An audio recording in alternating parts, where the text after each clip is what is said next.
remember anything I can. Luckily, can't remember anything. What happened for the final one was that it took nothing to knock me out. Literally, one of the lads who was significantly taller than me, his shoulders, sort of my chin height, was on the left-hand side, and we were on the same team playing touch in a warm-up. And the lads that were there said, like, it was actually quite funny. Like, you just hit into each other, trying to catch the same ball, and we were all about to start laughing, and then when you hit the deck, you started having a seizure. And a seizure is a sign of a bleed. It's like a resetting of the brain, is what the specialist said to me. Now, those conversations with the specialist were about 4 months after that. At first, I got sort of sent home. We remember Catherine was going back to hospital a few times, whatever, and just being sent home again. I initially tried to get back to playing, and was actually scared of going back on the pitch, but wasn't brave enough to just say, look, I'm done. Like, I've been concussed many times before. This is different. I'm not right. And so when we were sat with the specialist around the Christmas time, and she was like, looked at my my history of coming to hospitals, she was like, you've been busy. And I was like, oh yeah, play contact sport, it happens. And she was like, the cumulative effect of all your other head injuries is why this one's the worst. And I was sat there with a good friend of mine that was my physio. I still work with him now. He's up at Sale Sharks, and it was Nav. We were both like, well, that was basically new news to us, that like this cumulative effect. And when I look back, I could see that like over time, it was taking longer for my brain to recover. So I remember getting knocked out, and one of the typical things you'd do is once you've got symptom free, you'd go back on a bike in the gym, and you just turn the legs over for 10 minutes and just check that none of your symptoms don't come back. And it's a bit of a weird thing, like cycling on a bike, going like, do you feel okay? Like, you got a headache? Or you're asking yourself these questions. And I got off and I'm thinking, I feel all right. And I said to the physio, I feel okay, but I feel really tired. And he was like, well, don't drive home straight away, just go downstairs and just have a sit. And we were in David Lloyd's, so we sat in the cafe, and I fall asleep. And I wake up about 2 hours later. And literally, I would have probably played a week later. I had one of the worst things that you can do that we knew then, and we know now even more, like second impact syndrome. So we were playing away against Worcester, had some fairly embarrassing experiences there, missing some easy kicks, but scoring a couple of good tries as well, which was nice. But one game I got knocked out in the first half. I know I got knocked out, and I even said it at half time, and I stayed on the pitch, and in the second half, I got my cheekbone broken in 3 places. My mum, she's downstairs, my mum will remember this. They announced on the channel, and my mum thought I was dead. They needed like family to go, so I needed to be taken to hospital. And it was the second impact, so close together. And because I had a fractured eye socket or cheekbone in 3 places, had to have an operation to have it reset. That's what the doctors treated, and I never once got anything, any notion or any recognition. It won't even be on my record that I sustained a head injury. At that point, I had 2 in the same game, and I remember coming back trying to come. Luckily, I wasn't able to do any contact for 6 weeks because of that. Otherwise, I'd have been back playing again. And I remember finishing one of a training session just in the gym, and I was one of like the fittest guys when we were doing like a fitness type of thing in the gym. And I couldn't keep up with everyone. And I remember saying to Hamo, like I was like afterwards with the captain, I was saying to Stanley, I remember literally I was like, I don't know what's wrong with me. Like I can't keep up. And I just thought, oh, I went under general anaesthetic for the operation. It must have been that. But now looking back, it was one of those signs like it was just taking my brain harder to recover. Anyway, how does breathing come into it? Breathing comes into it, and I'm looking at a lot of research at the moment around like how breathing can help with recovery from concussions. And there's, shockingly, you're looking at studies now that were done in the 1960s that say when people had a traumatic brain injury, their respiratory rate is influenced, their sensitivity to carbon dioxide is influenced. So it's stuff that we've known for 50, 60 years, yet no one's helping people or even identifying it and giving us something to do. And one of the things that's difficult when you're coming back from that type of injury, and someone says to you, "There's nothing we can do. You just got to rest and do nothing. We hope you're going to get better." Is being able to do something just gives you a little bit of hope. And the thing that I guess for me, when I almost stumbled across breathing as a thing, I'm looking at like, what can I do for like brain health to help me, like aware of this, and seeing some stuff from the Oxygen Advantage, seeing some studies suggesting that like, if you've had a brain injury, your breathing might be affected. And I was like, well, I had a brain injury, but at this point, we're talking at like 2018, and I think I'm back to like normal. But like, you know, when just something in you just doesn't, you just don't quite feel right. There's something not quite there. So I was interested to explore. I did one of the tests we'll do together with the Oxygen Advantage, and I came out terribly as like a severe asthmatic. And I was like, well, this is interesting because I've never had asthma. At this point, I was running 20-minute 5Ks. I was fit, not breaking any world records, but it was like, all right. How am I so bad at breathing? And then the breathing linked in with the brain was like, okay, this is something I need to take seriously. What was that? What caused that for me? Like a massive trauma to the head, stress. But stress doesn't have to be a smash to the head. Like stress on our bodies can just be emotional, just be life. We'll do this together now. I did a talk with a group of high performing sort of military type of people, but very stressed, and we did the whole respiratory rate thing that we're going to do in a second, and like people coming up with like, any problems with your breathing? No, my breathing's fine. And then like you're breathing at a rate that says your body is not fine, you're just not consciously aware of it's going on in the background. So two things we'll try for you to get a better awareness of your breathing is a respiratory rate. All you do, however you sat or stood, whatever you're doing, is you're going to put one hand on your upper chest, one hand below your sternum, between your sternum and your belly button, so not too low down, and you're going to feel with your hands what's moving, but then you're going to count in your head how many breaths you take. Your job, really importantly, is trying not to think about your breathing, because you'll start to change it. You've got to try and see, on autopilot, what do I do? So try not to be the breather, just try to observe it, but that in itself is quite hard to do. But you're trying to see, it's not a test to pass, you're trying to see what's automatic. Okay? And I'm going to time 30 seconds. Okay? So in and out is 1. Okay? So in 3, 2, 1, go. So in and out is 1. Don't change it, just observe it, let it do what it wants to do, so you get a true reflection of your auto. And notice, like, how big is the breath? What does it feel like? My upper hand compared to my lower hand. And even just counting your breathing for 30 seconds is a nice little awareness piece for you. And stop. So get your respiratory rate for a minute, you multiply that by 2. If you're not good at maths, you double it. And that gives you a respiratory rate. That's supposed to be about 10 to 12.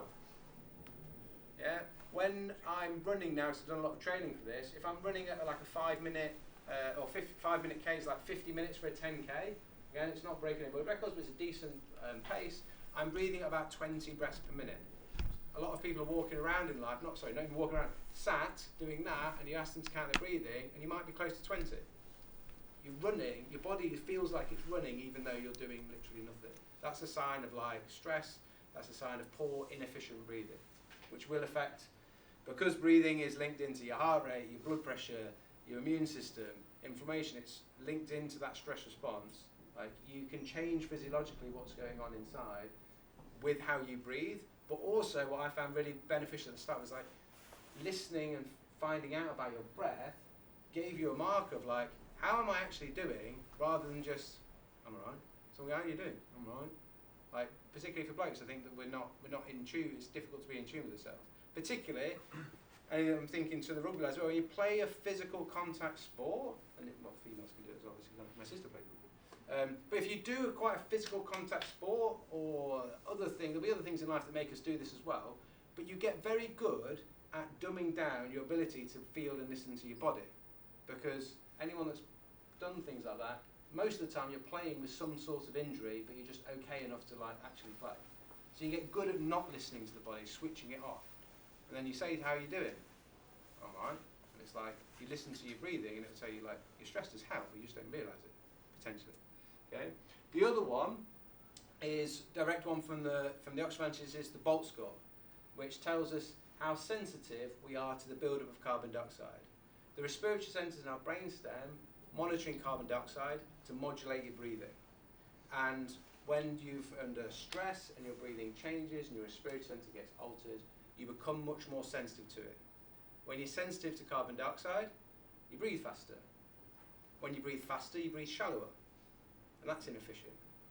And when you breathe faster, your heart rate's higher. Your nervous system is upregulated. We're under more levels of physiological stress. The other thing with carbon dioxide, and this was important for like brain function, and this isn't whether you've had a head injury or not, this is for like brain clarity, like reducing brain fog. For, you know, when you have those days where you just like, you've been looking at the computer screen too much and you're like, I can't think and I'm just, like, getting oxygen supply to your brain is dictated by carbon dioxide in your blood. Carbon dioxide helps blood flow, and it also allows oxygen to be released from the blood. So one of the things we're doing with looking at the research with the concussions and improving brain health and recovery from the injuries is improving our sensitivity to carbon dioxide, allowing us to tolerate more of it, allows for increased blood flow to the brain and oxygen delivery to the brain. And if it's not, if there's some studies where, shockingly in rugby, after the 7-day protocol where people are, I'm fine now, how are your symptoms? I've got no headache, I can do the counting back from 100 in sevens, I can pass all the tests. Great, and you feel good, yeah, good, get on the pitch. Scan their brain on day 8, and they've done this, so they scan their brain on day 8 and they've still got signs of brain trauma. Some of them, in the particular study they did, scanned their brain 7 months later, still reduced blood flow to the brain. Still signs of issues. So, and I've had Dr. Cobb in America, he said it will go on for years if you don't change it, if you don't restore your breathing. So that I definitely think was something that happened to me. So how do you test, or how do you measure, or how do you find out how sensitive am I to carbon dioxide building up? After you finish a normal exhale, you just stop breathing, and you wait until your brain says, Jacko, you need to breathe again. Or if your name's not Jacko, just use it. So you take a normal breath in, a normal breath out, and the delay after your last normal exhale to when your brain tells you to breathe tells us how sensitive you are, that time delay. Does that make sense? Yeah? And when you breathe in, breathing should feel relatively normal. Okay? Well, let's do it very unsophisticated, just going to count in your head. 1,000 or elephants or whatever.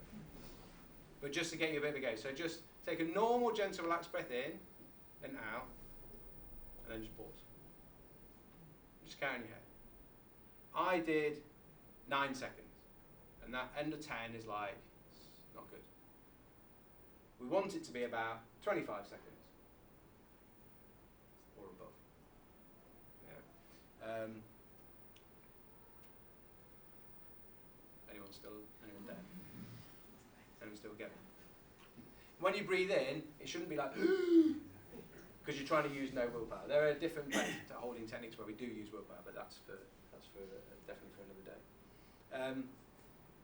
Now, a lot of the stuff, if you like see a glimpse at some of, particularly like I read the Oxford Advances book, I was like blown away, and I was like, the nose, it's amazing, and all these functional noses, you got a nose breathe, you can't be mouth breathing, and telling them nose.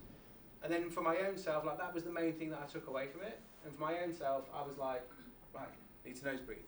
So I go on a run, and snot pouring down my face into my mouth. I can't get to the end of the road like nasal breathing to start with. That's literally where it started with, like for me. And I was trying to get all the benefits from nasal breathing, but putting my body in a place where it was finding it difficult. So if you try and take a strong breath in for your nose, now, like really strong, what happens to your chest? What happens even to your nose itself? It collapses in on itself. And then you're like, How's that doing for you when you're on your run? It's making it feel more stressful. It's not actually helping, but you're trying to do the right thing.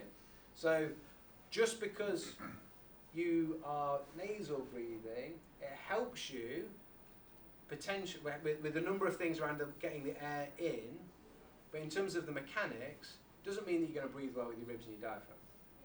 That makes sense? You can still breathe really poorly through the nose. And one of the things that's really interesting, if we're breathing fast and we're sensitive to carbon dioxide, the likelihood of you breathing into the diaphragm is very low in terms of the chance of you doing it, because when it has to be fast and you're sensitive to carbon dioxide, you're going to breathe fast. And with that breathing fast, it's going to be higher up and it's going to be more vertical. And your lungs are designed in a way, and gravity helps with this. Gravity pulls blood to the lower portion of your lungs, and you have the greatest density of alveoli within your lungs. That means if you're breathing into upper chest, then oxygen isn't getting to where it needs to get into the blood, and therefore you're going to still feel out of breath, so you're going to stay in that faster breathing cycle. You're not going to get out of it. That makes sense? So, from a mechanical point of view, breathing low down is more important in terms of where you're actually getting the air in. I went from, I was running like a 20-minute 5K, and then I tried to do this thing with the breathe low down and take bigger breaths when you're on a run. And I went and did a park run in Sheffield that we'd never been to before. And I went from like a 20-minute 15 5K PB to 1960. So I knocked nearly a minute off. And all I was doing was like trying to breathe into my diaphragm. I used my nose when I could. When that became too hard, I used my mouth, but I didn't crappy pants it. I was trying to get the diaphragm moving. And that like hooked me in from a performance benefit. I was like, wow, if it can do this for performance, what about all the people that still playing rugby? I was literally, when my mind went there, I was like, I wish I knew this when I played rugby. The only thing we got was like, if you're absolutely blown out of your arse, rather than putting your hands on your knees, put your hands on your head, lads, and take a big breath in. Like, that was the level of detail you were given. It just wasn't, we didn't know about it. So I'm lucky now that I still know some people playing, like, and there's a few guys I've worked with that are now starting to get picked for the England team. And being able to give back into the rugby world. I'm really interested in, that's from a performance side of it, but I'm really interested in helping contact sports like rugby with the concussion recovery as well. So what does that look like for you is if you try to, there's two things we're going to try to connect to, your ribs better and your diaphragm. Okay? So the first thing is you're going to use your own hands on your own ribs. Now some people get freaked out when they do it. I say to you, you've got to rub your ribs or touch yourself. You know, it's your own body, so don't worry too much about it. Yeah? But you're going to take your rib cage, just first find where your ribs are. They should, because we're all designed, we're all beautifully unique and different, but we're fundamentally the same in certain ways. Your ribs will make like an angle. We call it the infrasternal angle, those lower ones make, with your breastplate. And when you breathe in, it's supposed to widen. And when you breathe out, it's supposed to come back together. So there is like articulation of your rib cage out as you breathe in and back together as you breathe out. Now your diaphragm connects to the front of those ribs, and when you breathe in and that expands, it moves down and flattens out. But a lot of the time we can't like get connected to it, or we're unsure about it because there's a lot of other junk around that area, muscles on the outside, that it's easier to tense, like your abs, compared to your diaphragm. So firstly, you take your hands and you're just going to rub, or you can have a feel, find that you found those ribs, and you're going to rub the outside of the ribs. Okay, by stimulating the skin on the outside, it starts to tell your brain where your ribs are. You have poor proprioception of the ribs, or of your whole midsection, just generally. And then remind yourself that they're on the sides and that they go into the back. Breathing isn't just about the front, we're trying to get some three-dimensional expansion. So you make a few rings all the way around, and then let go, and just notice, without touching that area now, but because you were rubbing it, you can feel that skin. And when you breathe in, try to feel that skin all the way you're rubbing, like think about it, expand it, low down there. You feel that? Okay. The diaphragm itself contracts when we inhale. We can feel the contraction of the diaphragm if we do a blocked inhalation, which is going to be a normal breath in and out, pinch the nose to hold the breath, and then you just got to try and breathe in. What you'll feel is, as you try to breathe in, like a pulsing, but like deep inside. If it feels like it's still coming from your chest, relax your shoulders, send a bit of attention, use your hand to like literally point to where your diaphragm is going to be. You try again, you breathe in, breathe out, you try and breathe in whilst you calm. And because the diaphragm can't move down, because you're not letting any air in, it contracts, but more isometrically. Anytime we're trying to like recover an injured like tissue, one of the first starting points in sort of rehabilitation will often be isometrics, because when you make a muscle isometrically contract, you can actually start to get it firing. So you feel that contraction. Now take a breath in and put your hands on the outside of your ribs just to give you some feedback initially. Not that you spend the rest of your life like this. But hands on the outside so that you can feel yourself push, as you breathe in, push the ribs out. Imagine you're doing that blocked inhalation, but let the air come in and feel that diaphragm descend down, the ribs moving out as you breathe in. And then as you breathe out, the ribs come back together, the diaphragm goes back up. And then your job is to get connected with that, and then take the hands away. And when you're not putting your hands on your body, even though you're not touching your ribs now, can you feel the diaphragm on the inside? And can you feel your ribs moving on the outside? Yeah. So that's like globally some of the stuff that I was into first. It was like, right, we're going to breathe with the nose, and I'm going to get my diaphragm working better. And it had some like dramatic improvements. There was some other stuff then started about like, it actually really matters what like your face and jaw and stuff is doing. Okay, so if you try to make sure that your jaw is relaxed, yeah, and you're going to close your mouth, but the lips are just going to be softly touching. And it's important that the teeth aren't touching. Teeth touching create electrical charge. It messes up with how the cranial nerves fire in your brain. So the teeth aren't touching. Jaw's nice and relaxed. Lips are softly together. Your tongue, this bit goes to the roof of the mouth. Behind the front teeth, but not touching them. And you're going to try and get like all of it, even the back part of it, up there. And then take a breath in, quietly, gently. Gently feel your diaphragm and your ribs move out. But notice how, with that tongue position and those teeth not touching and the jaw relaxed, the airflow can feel much easier. Now, I haven't got it with me, and my mum said I couldn't do it. She said she didn't like me doing it. But there's a demonstration where you show with, what's it called? The cotton bud, where you like shove a cotton bud back, the whole of a cotton bud back into your face. Because your nose, on the outside, you look at someone's nose, or everyone's nose. No one's nose is like sideways, unless they've been smashed. But everyone's nose goes straight up. And you think, you don't think about breathing, because it just happens automatically, but unconsciously, if you think about your nose, it's like, it just goes up. And when you think about breathing up your nose, it makes everything go up. So then we go back to those bad mechanics. And when you breathe in, you're not trying to send air, oxygen doesn't get to your brain because you breathe up your nose and it goes to your brain. It's got to go into your lungs. So it's got to go down, it's got to go back and down. And actually the way your nose airway is set up is, it literally goes back into the face.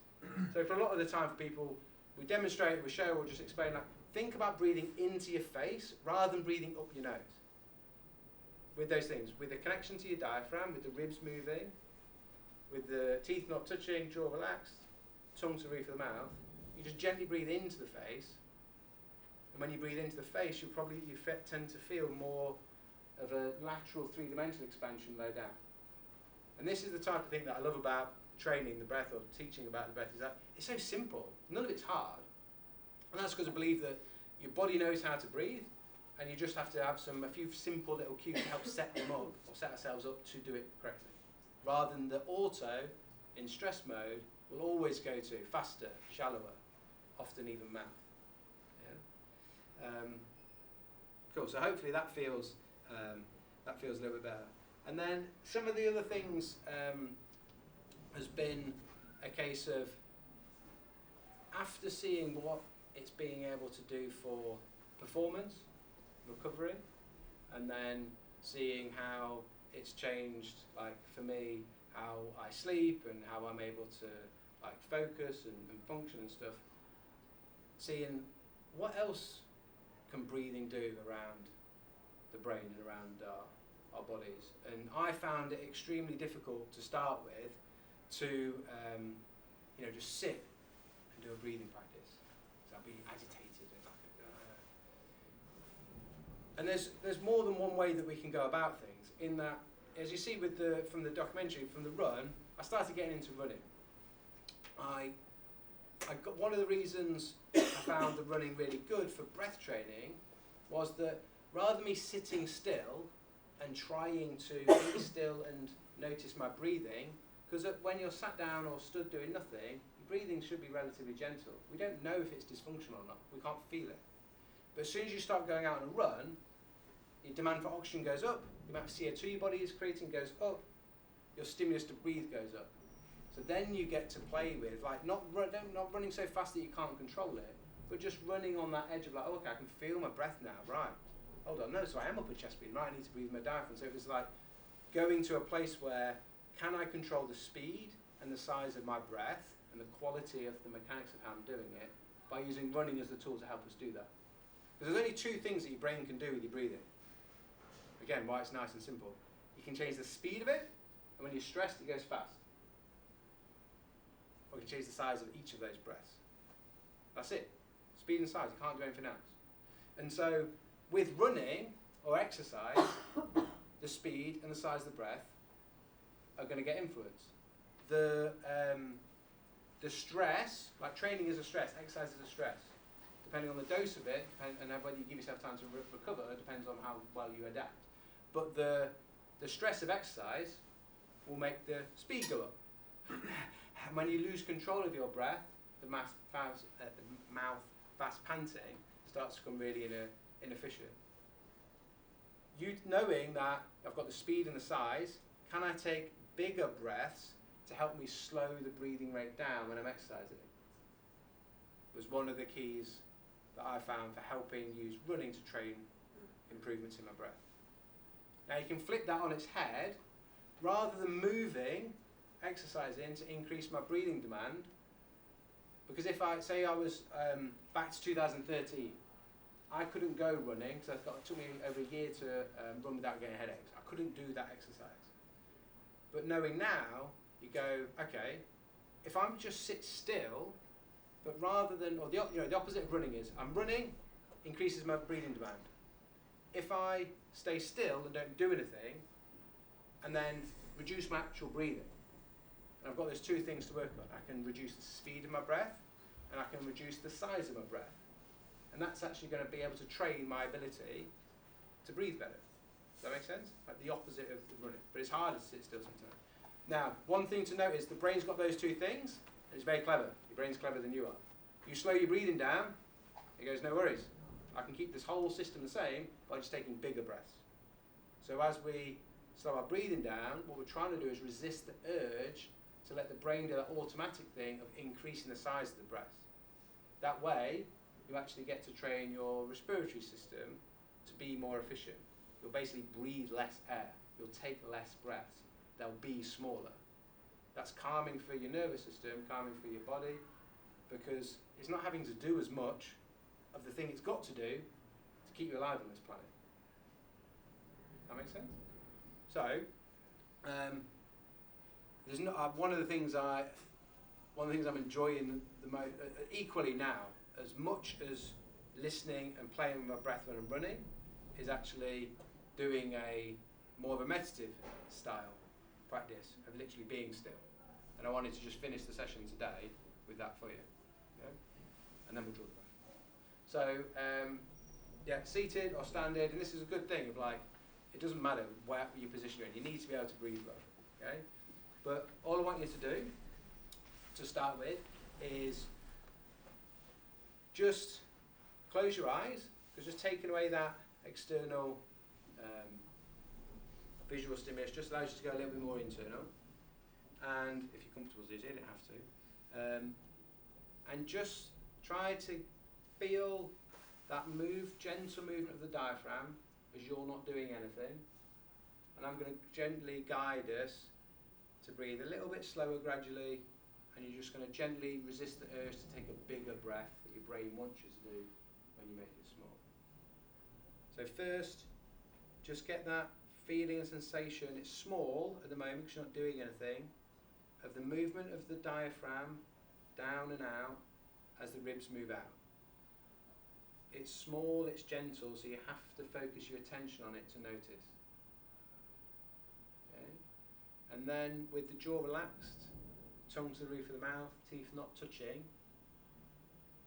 as you think about breathing air into the face rather than up the nose, I want you to notice that subtle movement of the air in the nose is synced with the movement of the diaphragm down and the ribs out. And notice the subtle movement of the air out of the nose is linked to the ribs coming back together and the diaphragm back up. And just listen to your breath as it comes in, as it comes out.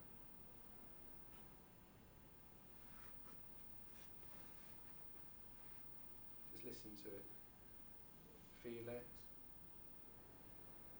Every inhalation you take, gentle but very subtle, soft movement of the ribs and the diaphragm, but passively like this at rest, the natural elasticity of your lungs and your diaphragm, you can actually just let the ribs and the diaphragm on your exhale just come back together. There's actually nothing for you to do. Your exhale is more of an invitation for you from your body to try to just relax and let go. And with each exhale, I want you to think about relaxing a little bit more. So think about like relaxing your shoulders next time you exhale. Just give them a little wiggle. Like just think about letting them go. Let it relax. Then let your chest relax. Your neck relax. Your cheeks. Your face. Each exhale, relaxing. We're shown simply by relaxing, your breathing rate will reduce by up to 20%. And as you notice the breath slowing down, you'll notice it's becoming quieter. And I want you to try to just resist any urges to take a bigger breath. Just gently. You're not trying to force anything. And I want you to keep the inhales soft, gentle and silent. And on the exhale, I just want you to think about just gently extending your exhale a little bit. When we extend our exhalation, we release a hormone, neurotransmitter called acetylcholine, which slows down our heart rate. It's calming for the nervous system. So it's not forced, it's gentle, soft, silent breaths in. And on the exhale, you just gently extend it. Might be a little pause at the end of the exhale the body naturally offers you. Just enjoy the stillness of that pause if it's there, but don't force it. Ensure that your next inhale always starts soft, gentle, silent.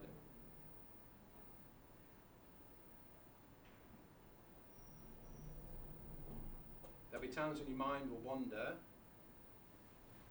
Bring yourself back to any part of that breath.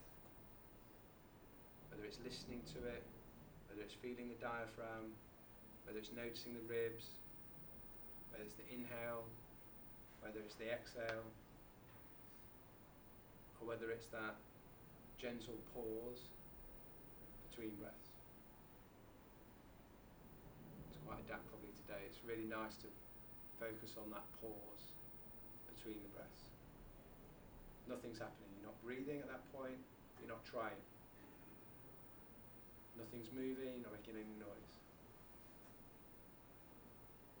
And when something I've learned recently, a friend of mine, Daria Albers, she works with a mindset coach. You can stay breathing like that for some of the top UFC fighters in the world.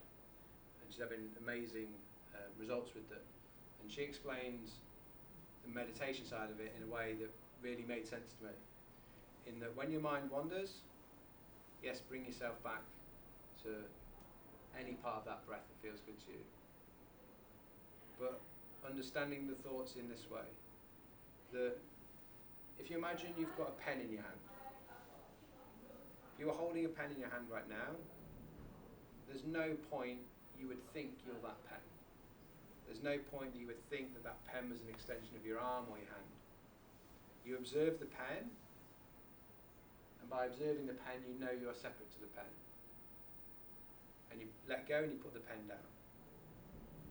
And when we notice and observe our thoughts, it's more abstract, but the principle's the same. You notice a thought, you don't wrestle with it, you notice it and you appreciate. By noticing it, you're observing it.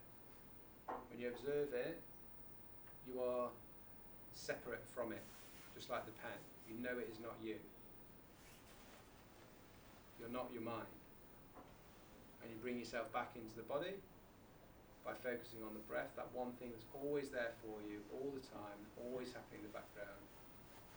It's your tool to help calm and center yourself, but it's also that thing that's going to tell you how you're doing. And you put the thought down like you put the pen down.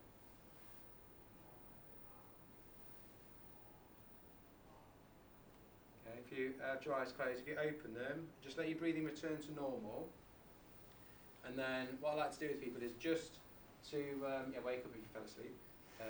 There is like a little bit of a deep, sort of non-sleep, deep rest that you access with nice, slow, controlled, relaxed breathing for your nervous system. But your breathing will respond now. So I'm going to just time 30 seconds again.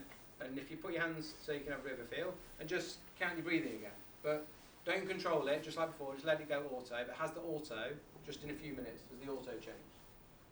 Okay. So in 3, 2, 1, go. So let it happen automatically. But in and out is 1. And as you're feeling with your hands, is the movement smaller, more gentle? It's a sign of being more efficient with your breathing. Is it more calm from the top end? Is it moving as much anymore? And how do you feel? Just yourself. And stop.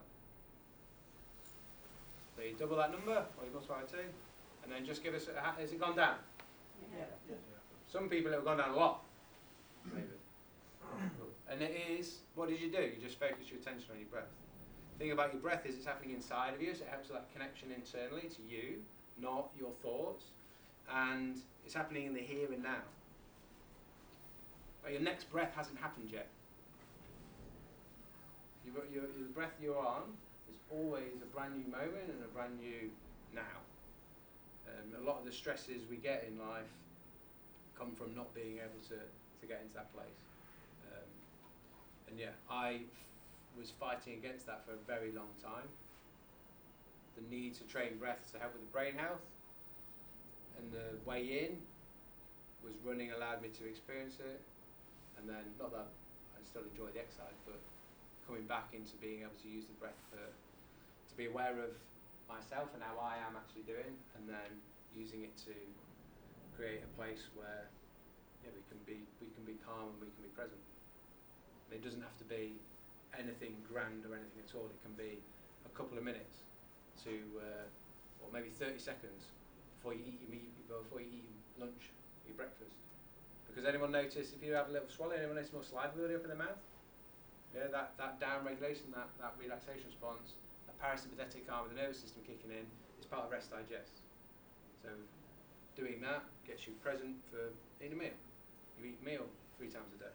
You have 3 little, tagging little bits of awareness onto things you naturally do throughout your day. What I've reported and what the clients I work with and people I work with report is that, for some people, depending on your starting point, it's life-changing for people. So I hope it's been helpful for you today. Cool. Thank you. Thanks. Thank you.